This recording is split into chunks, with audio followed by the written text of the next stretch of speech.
সুপ্রিয় দর্শক, আসসালামু আলাইকুম। আশা করি আপনারা সকলে ভালো আছেন।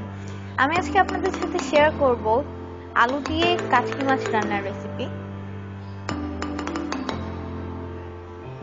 এই জন্য আমি এখানে দুইটা আলু কেটে নিয়েছি কুচি কুচি করে, নিয়ে নিয়েছি 3-4টা কাঁচামরিচ, একটা বড় সাইজের টমেটো, কাচকি মাছ 250 গ্রাম আর পেঁয়াজ হাফ কাপ। এখন একটা পাত্রে আমি তেল নিয়ে নিচ্ছি। এতে আমি মাছ ছাড়া সবকিছুই দিয়ে দিব।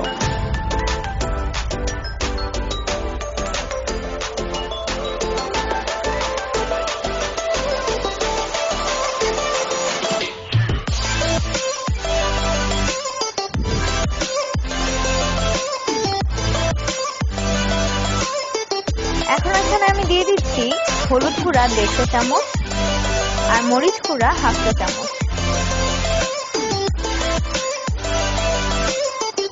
ভাজা জিরার গুঁড়া দিয়ে দিচ্ছি হাফ চা চামচ। দিয়ে দিলাম স্বাদ মতো লবণ আর দিয়ে দিচ্ছি আদা রসুন বাটা 1.5 চা চামচ। এখন এগুলোকে আমি ভালোভাবে মাখিয়ে নিচ্ছি।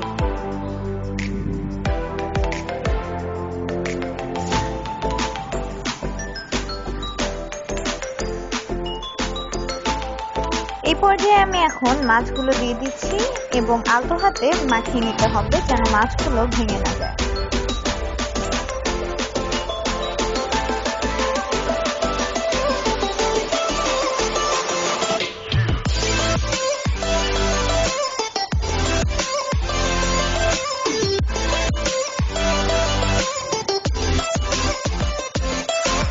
এখন এখানে একটু পানি দিয়ে আমি এটা চুলায় বসিয়ে দিচ্ছি।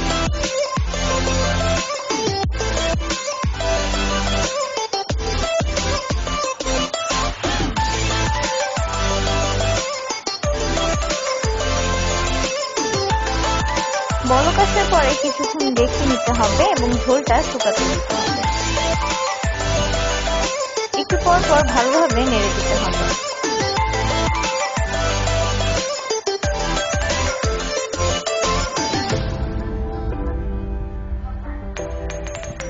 তৈরি হয়ে গেল আলু দিয়ে কাচকি মাছের চচ্চড়ি। ভিডিওটি ভালো লাগলে লাইক, কমেন্ট, শেয়ার করবেন।